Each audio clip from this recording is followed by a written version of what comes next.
Bueno, buenas tardes a todos.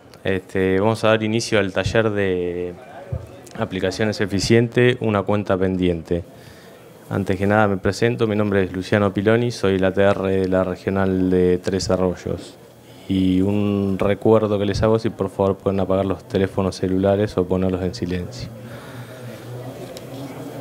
El taller va a estar a cargo de Ramiro Cid, que es ingeniero agrónomo de la UBA de 1982, especialista en mecanización agrícola en 2013 de la UBA, donde realiza tareas de tecnologías de aplicación de agroquímicos, es coordinador del módulo de tecnologías para el uso responsable de agroquímicos en los agroecosistemas rurales y periurbanos y forma parte del Instituto de Ingeniería Rural.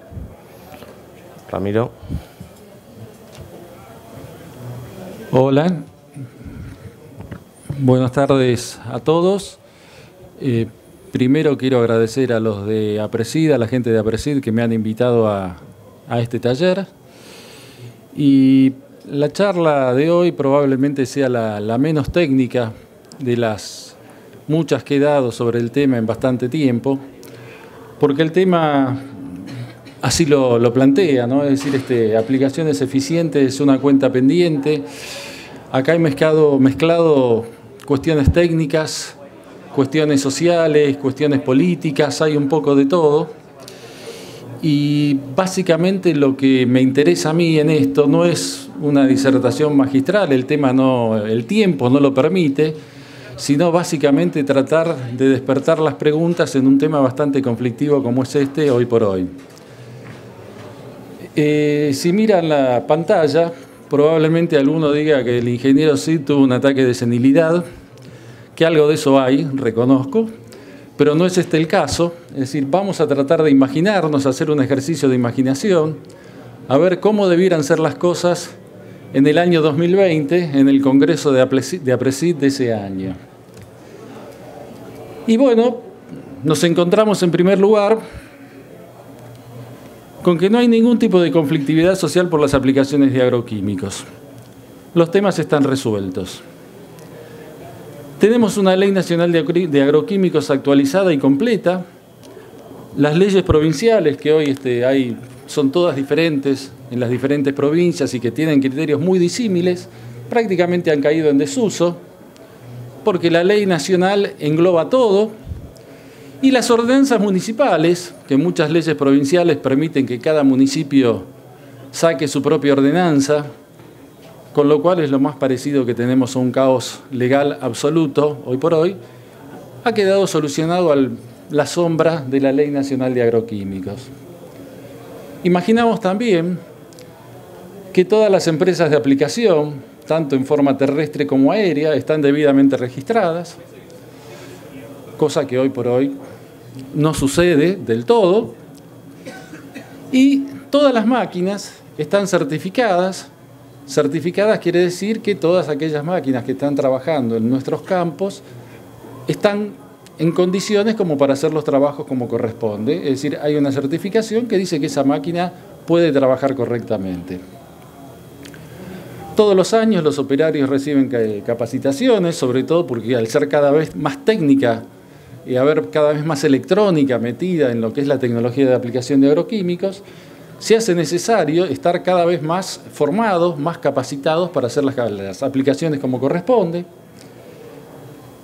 Todas las aplicaciones corresponden a agricultura certificada, una actividad en la cual APRESID está trabajando intensamente y que les agradezco que me hayan invitado a formar parte de su comité de evaluación de aplicadores certificados. Y además existe un muy eficiente control de la calidad de las aplicaciones que está llevado a cabo por cada uno de los municipios, tal como lo marca la Ley Nacional de Agroquímicos del año 2020. Y no como sucede hoy, por ejemplo, en la provincia de Buenos Aires, donde el control está llevado a cabo por la Dirección Provincial de Fiscalización Vegetal, que cuenta con 5 o 6 inspectores para toda la provincia.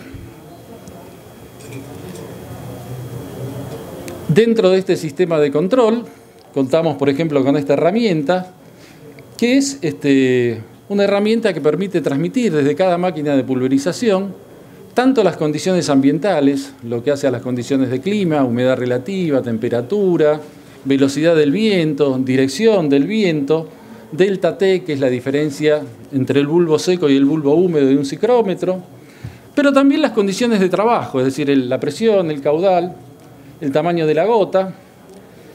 Y todos esos datos y trabajos quedan guardados en la memoria de la máquina que está controlando esto, que curiosamente es una máquina que está desarrollada desde el año 2011 y que al día de hoy, año 2015, no se ha vendido ninguno en el país, ¿no?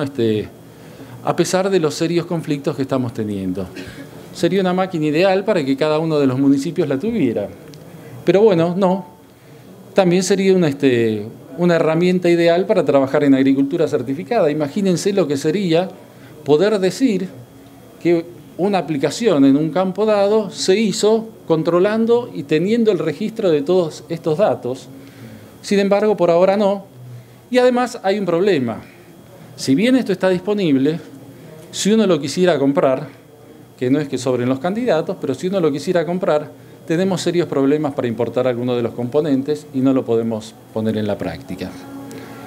A su vez, existen varias alternativas comerciales, acuérdense que estamos en el año 2020, que me permiten variar instantáneamente la tasa de aplicación por hectárea, es decir, yo puedo cambiar muy rápidamente de 30 a 90 o a 120 litros por hectárea, independientemente de la velocidad de trabajo, pero además sin modificar el tamaño de la gota, que es una de las grandes limitantes que habíamos tenido hasta ese momento. Y lo curioso del caso también es que esta es una herramienta que está disponible desde el año 2013 y recién ahora está empezando a moverse y a dar sus primeros pasos comercialmente.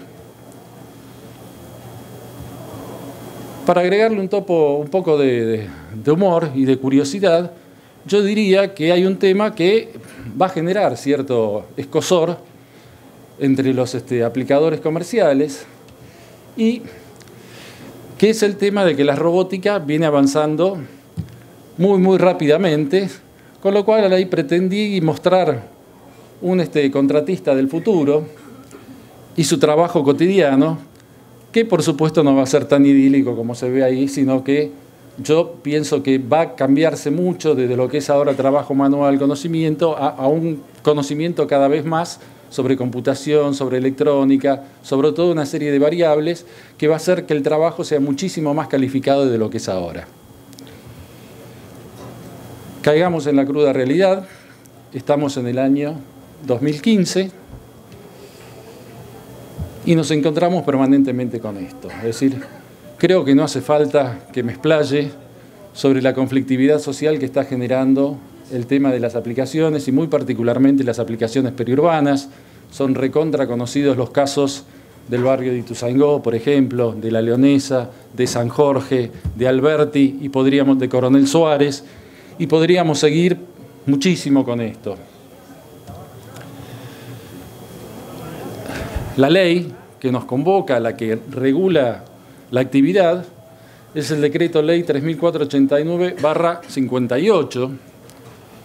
En el año 58 yo tenía 4 años, es decir, el DDT, como dijo en su momento, era un instrumento usado cotidianamente. Como dijo en su momento Winston Churchill, refiriéndose al DDT, dijo, ese maravilloso polvito blanco. Hoy, si habláramos de un maravilloso polvito blanco, seguramente todos pensarían en otra cosa.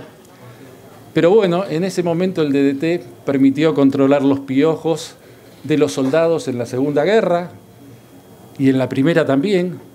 Permitió controlar la malaria, haciéndola prácticamente desaparecer de Italia, de Sicilia y de algunas islas del Mediterráneo. Y bueno, hoy cada provincia tiene su propia ley de agroquímicos. Varias leyes provinciales facultan a que cada municipio disponga su propia ordenanza, como dije al principio. Y es muy frecuente que las ordenanzas digan cosas absolutamente diferentes entre sí y que las leyes provinciales también digan cosas absolutamente diferentes entre sí. Lo cual ha permitido que en la página de CREA uno se encuentre con lo que es el mapa legal referido a agroquímicos, donde uno puede pinchar cada provincia y ver cuáles son las normas que están vigentes en esa provincia en lo que hace a la aplicación de agroquímicos, pero yo entiendo que sería mucho más fácil si tuviéramos un criterio mucho más uniforme. Básicamente tenemos un enorme desorden legal, yo diría que casi un caos. Pongo abajo cómo estamos con el manejo de los envases vacíos.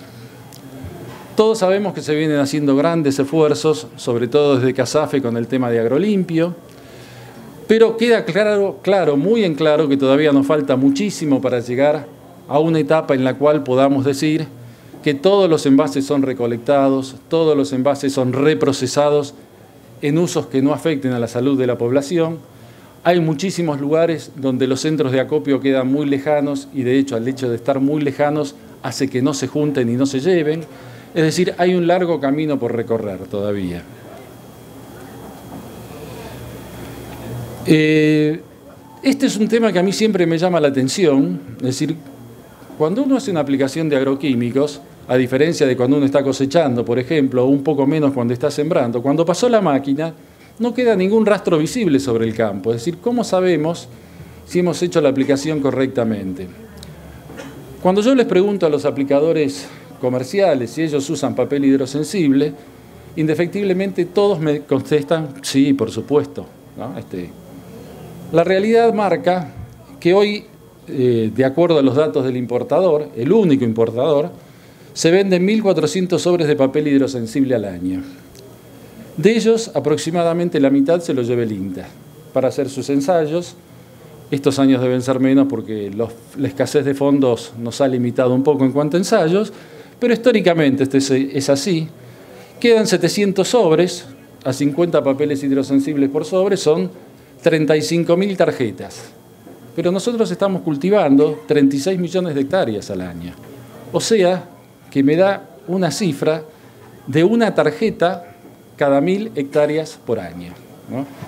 Si consideramos que normalmente en una hectárea se hace más de una aplicación, podríamos decir que estamos utilizando una tarjeta cada 3.000 o cada 4.000 hectáreas al año. Es decir, que el único control posible que tienen los aplicadores para saber si han hecho las aplicaciones como corresponde, valga la redundancia, son las tarjetas hidrosensibles. Este es nuestro verdadero nivel de control a nivel de aplicadores. Otro tema en el cual se nos está imputando mucho son las intoxicaciones. Y acá voy a tratar de ser lo más claro posible, ¿no?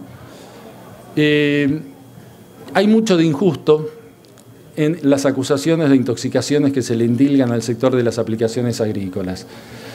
Estas son algunas diapositivas que tomé prestadas de una presentación del doctor Alexis Benati, que las dio en una jornada de buenas prácticas que organizó el Colegio de Ingenieros Agrónomos de Capital Federal, el CPIA, en el cual muestra la realidad. Dice que de todas las intoxicaciones que llegan al CERTOX de Rosario, ellos manejan información de unos cuantos hospitales, sanatorios y demás fuentes de la zona, dice que el 17% solamente corresponde a plaguicidas. De ese 17%, el 28% corresponde a fitosanitarios agrícolas y el 72% corresponde a domisanitarios, es decir, que tenemos muchísimos más casos de intoxicaciones en zonas urbanas que en zonas agrícolas. Y ahí hace una distribución en la tercera sobre qué es el porcentaje de intoxicaciones dentro de los fitosanitarios en relación con el tipo de producto que estamos manejando. Y en cuanto a herbicidas, donde el gran atacado es el glifosato, es el 25% del total de lo que llega correspondiente a agroquímicos, que es bastante menos del 100%. Con esto no pretendo adoptar una actitud facilista. Lo que yo desearía es que no hubiera ninguna. Y creo que no es una utopía. Se puede trabajar para que no haya ninguna.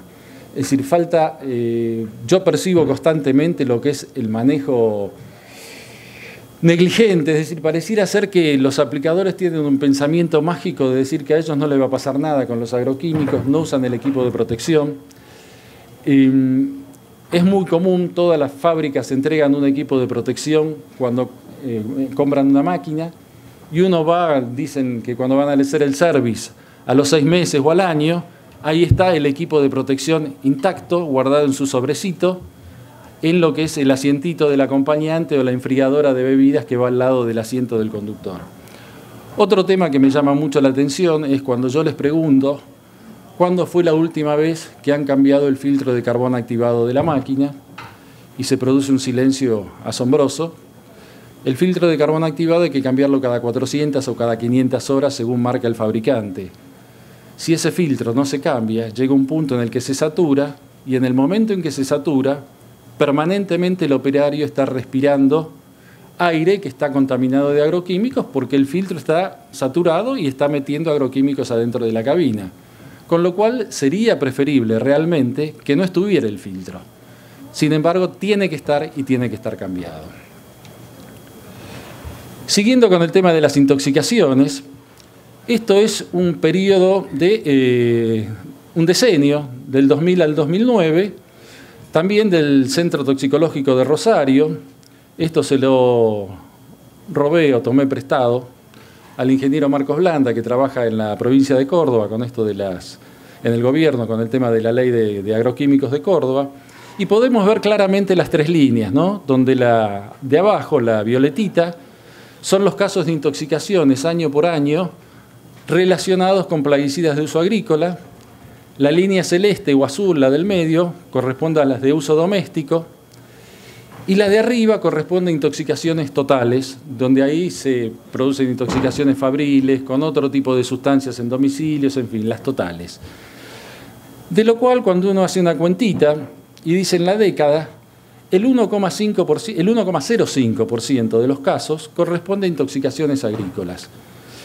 Y el 12,42%, o sea, aproximadamente 10 veces más, a domisanitarios.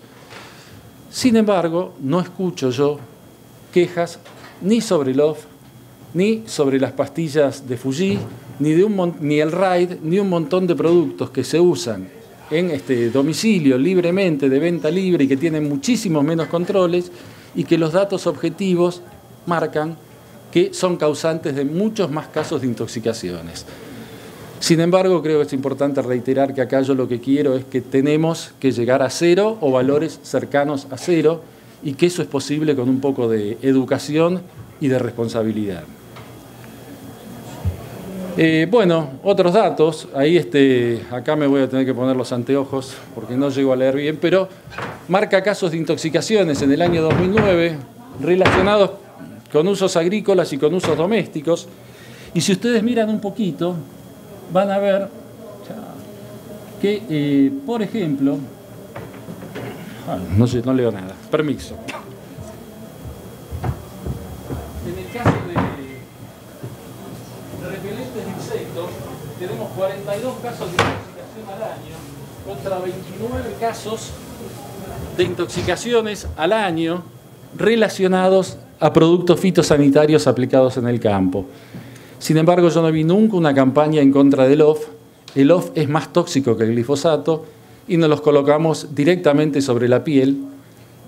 Y si ustedes buscan en la etiqueta del OFF, van a ver que en una letra absolutamente microscópica dice que es un producto de clase toxicológica 3. Hoy el glifosato pasó a ser toxicológica 3, antes era clase toxicológica 4, no porque se haya vuelto más tóxico, sino porque las exigencias se han vuelto más severas. Pero de hecho el OFF es más tóxico que el glifosato y no lo ponemos sobre la piel, y no hay protestas sociales por el uso del OFF. Otro de los temas que estamos manejando y que vemos en este tipo de ordenanzas de los diferentes municipios es las zonas de exclusión o zonas de aplicaciones restringidas. Esta imagen que vemos nosotros es de Nueva Zelanda, donde, como ustedes pueden ver claramente, termina la zona urbana e inmediatamente, sin ningún tipo de exclusión, comienzan los cultivos agrícolas. En la Comunidad Económica Europea, la zona de exclusión también es de 0 metros. Con lo cual, bueno, en Estados Unidos y en Canadá también tienen zonas de exclusión, pero son mínimas y en ninguno de los casos superan los 100 metros. Y ahí pongo que no hay país en el mundo que fije exclusiones por arriba de 1000 metros, como nos está sucediendo en la Argentina. Hay 2 países en el mundo que están siendo observados como la futura fuente de alimentos para el mundo, que son Argentina y Brasil, y pareciera ser que el hecho de que nosotros dispongamos de abundantes cantidades de tierra permita que las podamos fijar zonas de exclusión enormes, cuando muy por el contrario, el hecho de tener este beneficio, yo entiendo que nos obliga moralmente y responsablemente a utilizarlas en su plenitud. Es decir, tenemos que tratar de que hasta el último centímetro de tierra que tenemos, ya que esa es nuestra principal ventaja competitiva en relación con el mundo, lo tenemos que aprovechar. Es casi, yo diría, aunque suene un poco ridículo, una cuestión de patriotismo.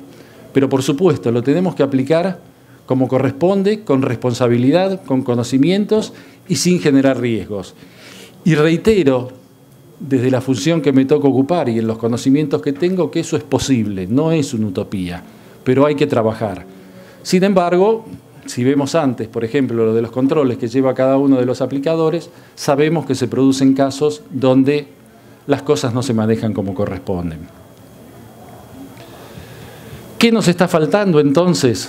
Bueno, en principio, verificación de los equipos aplicadores. Únicamente en la provincia de Córdoba está llegándose a cabo esto en forma efectiva y real. Hay otras provincias que tienen en su ley, Entre Ríos y Santa Fe, la verificación de los equipos aplicadores, pero no se está llevando a cabo como corresponde o directamente no se está llevando a cabo. Capacitaciones para los operarios. Es preciso, digamos, la tecnología de aplicación de agroquímicos es una tecnología relativamente complicada. No cualquiera se puede subir a una máquina aplicadora y hacer las cosas sin generar daños o sin generar riesgos. Y la matriculación de todas las empresas y fundamentalmente controles, que la sociedad sepa que las aplicaciones y muy particularmente aquellas que pueden generar algún tipo de daño social tienen que estar controladas. Y ahí pongo una pregunta que yo me tiro a veces. Imagínense cómo sería ustedes el tránsito automotor si no estuviera controlado. Lo tenemos bastante controlado y tenemos 7.000 muertes por año, y más los lisiados, daños psicológicos, etc. Si no estuviera controlado, sería inimaginable. En el tema de las aplicaciones agrícolas, salvo en la provincia de Córdoba, podemos decir que prácticamente no está controlado. O sea que desde mi punto de vista, el control y el cumplimiento de la ley es fundamental. Bueno, a modo de cierre, ¿no? y disparador para las preguntas, yo digo que la única manera de mejorar la calidad en aplicaciones de fitosanitarios, logrando resultados cada vez mejores y sin generar conflictos sociales, es trabajar responsablemente. Y esto que puede parecer una paradoja, muchas veces lo veo, hay gente que no trabaja responsablemente, cumpliendo con toda la normativa vigente, con los conocimientos técnicos adecuados. Me he encontrado muchas veces con aplicadores comerciales que uno dice, esta persona no puede ser un aplicador comercial que está trabajando de esto y vive de esto, que no tiene la más mínima noción de lo que son las tecnologías de aplicación de agroquímicos. Sin embargo, es así. Con un equipo aplicador en perfectas condiciones y sometidos al control efectivo de las autoridades municipales correspondientes. Y acá yo pongo municipales porque es imposible que ni las autoridades nacionales ni las autoridades provinciales puedan controlar eficientemente todas las zonas de producción de cada una de las provincias. Y esto compete a todos los sectores involucrados, es decir, quiero decir con esto que todos de alguna manera somos responsables de esto. No solamente las empresas aplicadores, sino también las autoridades municipales, las autoridades nacionales. Una de las cosas que suelo repetir es que es una vergüenza que en un país como el nuestro no tengamos una ley nacional de agroquímicos actualizada. El 65% de nuestras exportaciones son de origen agroindustrial. No puede ser que no tengamos una ley nacional de agroquímicos actualizada y completa. Corresponde también al INTA, que tendríamos que haber trabajado mucho más intensivamente en la formación y capacitación, y compete también, por supuesto, a las autoridades gubernamentales. Antes de cerrar, me han pedido especialmente que, presentara la invitación al Congreso de Malezas el 9 y 10 de septiembre de 2015 en Capital. Y muchas gracias por haberme aguantado. Y si tienen preguntas para hacer o discusiones al respecto, estamos abiertos.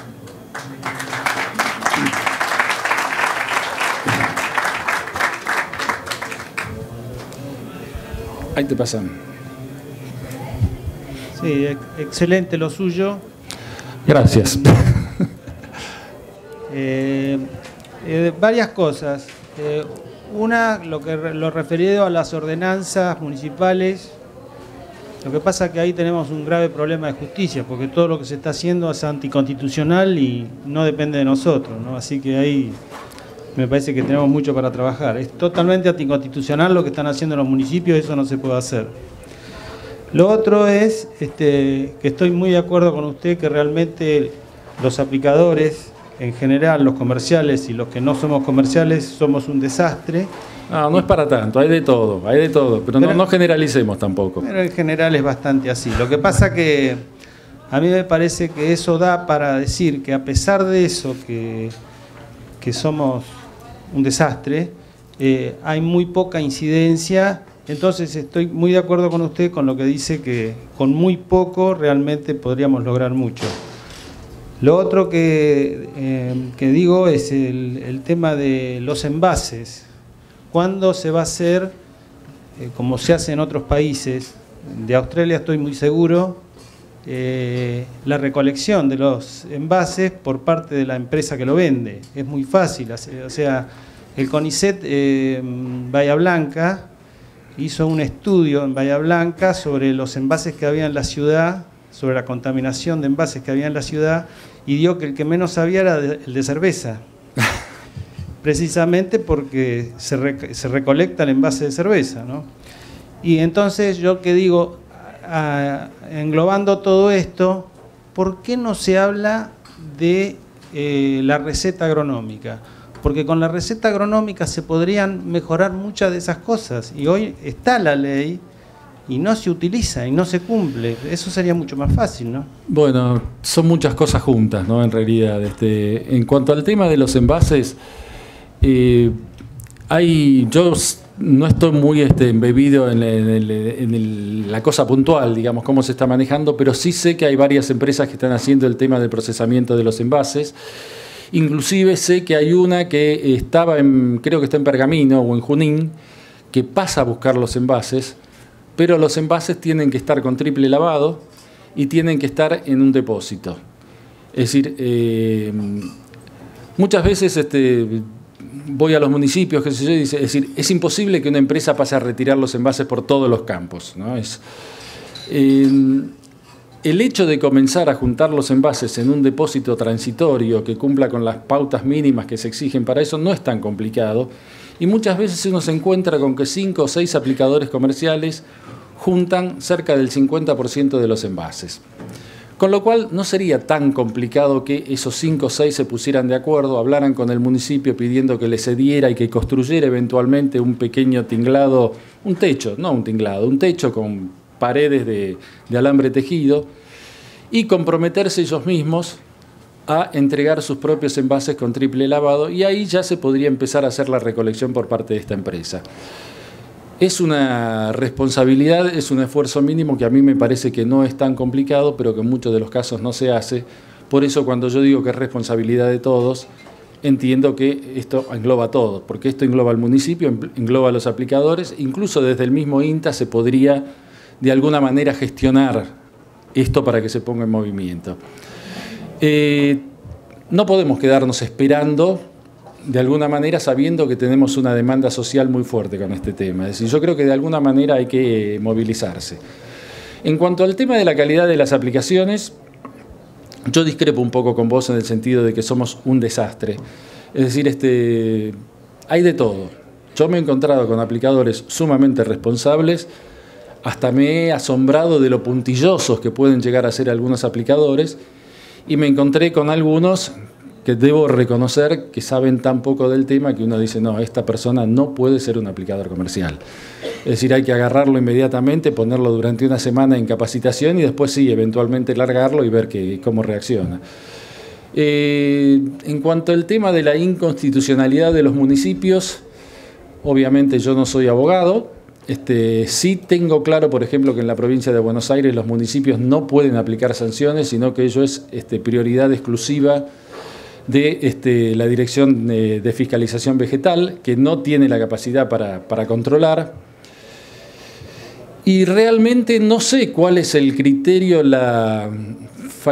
digamos, la factibilidad legal que tienen para definir zonas de exclusión, pero sí tenemos que tener en cuenta que cada zona de exclusión que nosotros estamos fijando son zonas de producción que estamos retirando, bueno, vale la redundancia, de la producción. Yo siempre me acuerdo una vez, estaba en una de las exposiciones, vino un matrimonio de Villa María y comentó que había salido una resolución que no les permitía hacer aplicaciones en sus cultivos y tenían cultivos hortícolas. Y dije, bueno, ¿cómo lo van a manejar?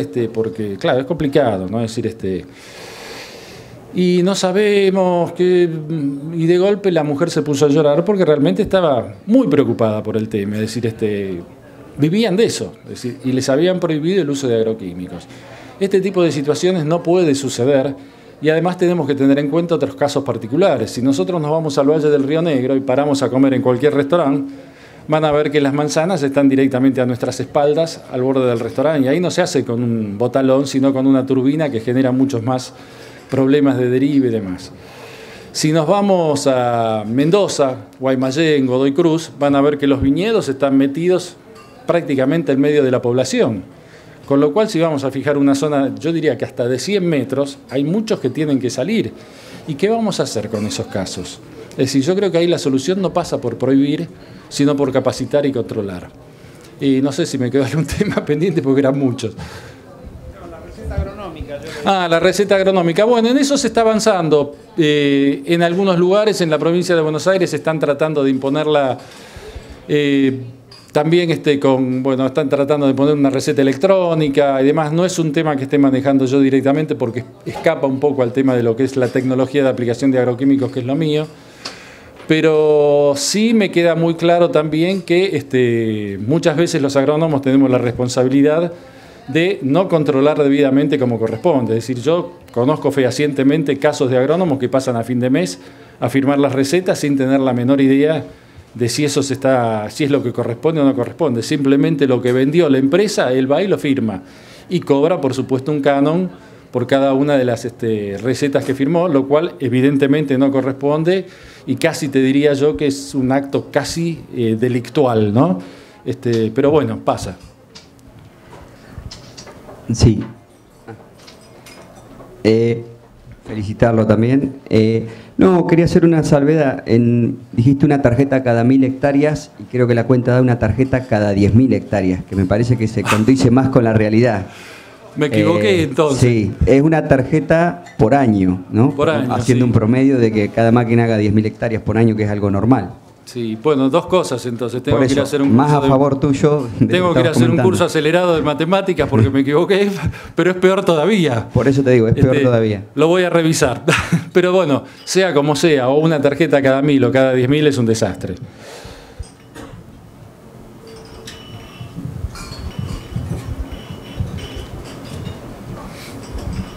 La ley está hecha en el año 50 y pico. 8. Sí, éramos chicos todavía.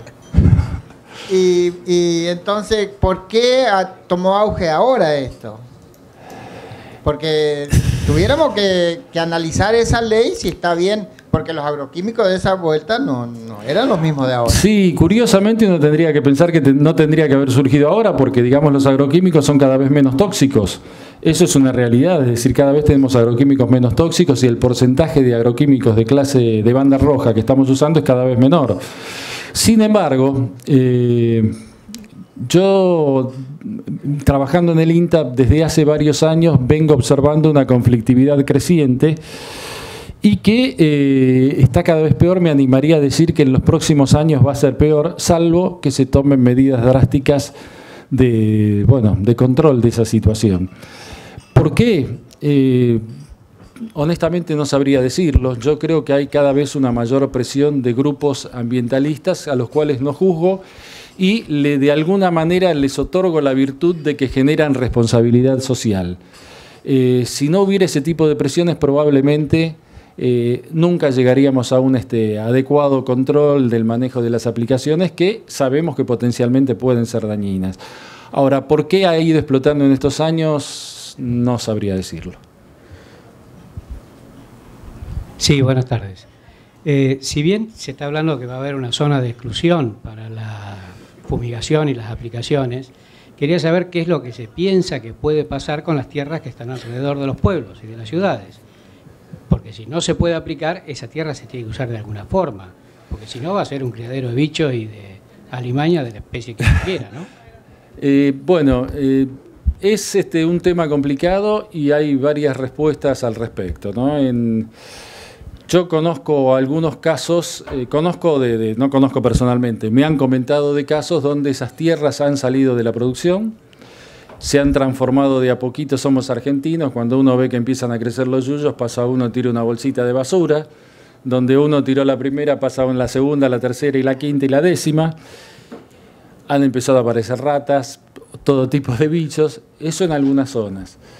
En otras zonas, yo leyendo, por ejemplo, la última ordenanza de Ramallo, donde fue el último conflicto más o menos importante, los concejales proponen que toda esa zona se haga en cultivos orgánicos, lo cual no tengo absolutamente nada en contra de los cultivos orgánicos, me parece muy respetable que quien quiera consumir productos orgánicos lo haga, que no tenga ningún inconveniente y que haya quien los produce. Pero mirando los datos estadísticos, y según dice la misma ordenanza, que Argentina es el tercer país productor de cultivos orgánicos, cosa que yo no sabía, mirando los datos de SENASA, nosotros tenemos 65.000 o 66.000 hectáreas de producción orgánica, contra 36 millones, que son la superficie total cultivada. Esos 65.000 hectáreas son el 0,18% del total, si no me equivoqué matemáticamente en la cuenta, pero evidentemente si con el 0,18% somos el tercer país productor del mundo, digamos que el margen para ir ampliando los cultivos orgánicos no es mucho. Es un nicho muy chiquito, ¿no? Así que yo creo que la cosa no pasa por ahí, sino que la cosa pasa por trabajar responsablemente en buenas condiciones y básicamente con controles. Es decir, entiendo que hay que trabajar mucho al respecto.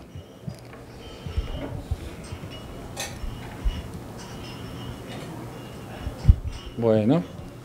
Como decías recién con el tema de los cultivos orgánicos, también hay que pensar que si la zona que se aplica para cultivo orgánico tiene que tener una zona buffer sobre la zona normal de trabajo y aplicación, con lo cual sí, es cierto. El espacio que se deja para hacer producción orgánica va a ser cada vez mayor. La otra, que de alguna forma hemos tratado de ver, son hacer emprendimientos de algún estilo, hortícola o lo que fuera, alrededor de los pueblos, pero también encontramos el problema que usted decía, que también las aplicaciones que hay que hacer para esos productos también existen, con lo cual tampoco sería viable. Y después, a medida que se vaya extendiendo la frontera del pueblo, va a haber más hectáreas que van a quedar fuera de producción. En una charla de este tipo mostraban una aplicación donde había el pueblo tenía el área de exclusión y en la foto satelital. En la foto satelital se mostraba una imagen aérea donde el efecto de la deriva había sido por un lote que habían hecho a varios kilómetros del pueblo. O sea, eso indica más que nada que no importa cuántos metros de exclusión uno le dé, sino importa la calidad de aplicación. Vos podés pasar a 10 centímetros y que acá se muera y acá no, o podés fumigar a 8 kilómetros y fumigar un pueblo entero. O sea, ahí hay una aclaración que me parece importante. Es decir, cuando vos te encontrás con efectos de deriva a tanta distancia, no es de deriva de partículas llevadas por el viento, sino que es deriva por evaporación. Y en eso también tenemos un gran bache legal en lo que son, sobre todo en las aplicaciones periurbanas. Es decir, hay que ser muy particularmente cuidadoso con las aplicaciones de productos volátiles, que es un tema que no está contemplado y en el cual no me quiero meter en un límite de definir cuál es la tensión de vapor, que es lo que mide la volatilidad, cuál debiera ser la tensión máxima. Pero básicamente cuando ese tipo de cosas suceden a tanta distancia, no es por deriva de partículas que nunca llegan tan lejos, sino es por deriva por evaporación. Es decir, productos que sean, caso típico muy conocido, el 2,4-D éster, también muy conocido el caso de los desecantes en girasol, ¿no? Pero en general, en mayor o menor medida, todo lo que son herbicidas hormonales.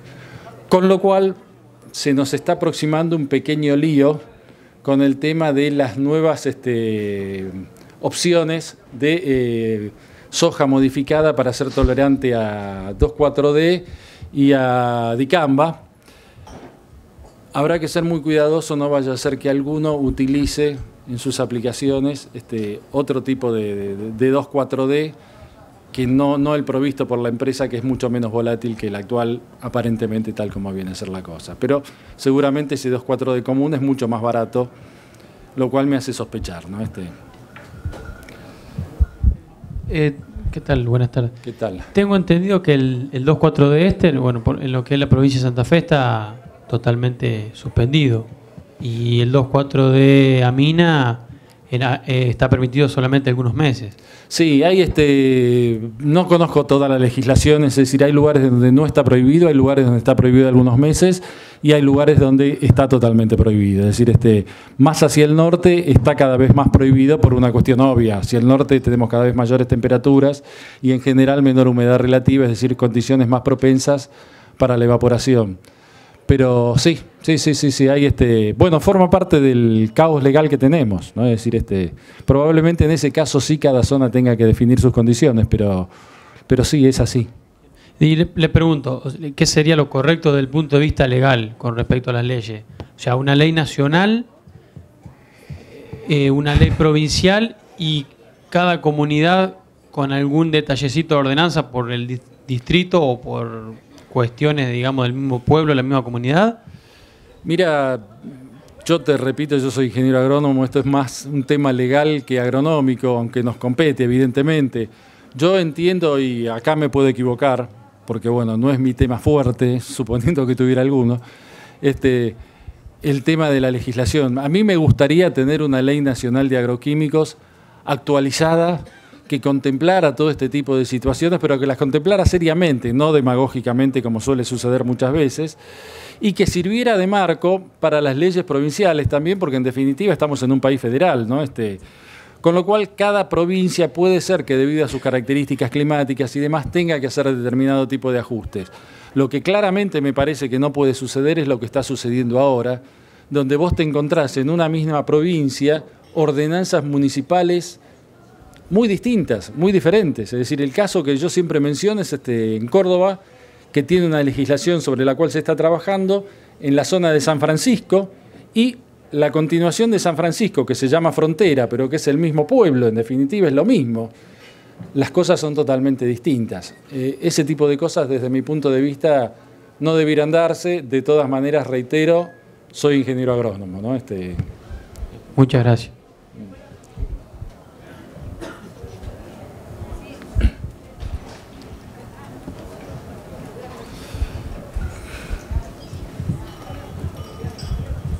Sí, Ramiro, una consulta. Vos decías ahí que con las capacitaciones y todo es, o sea, siempre se aporta más al conocimiento.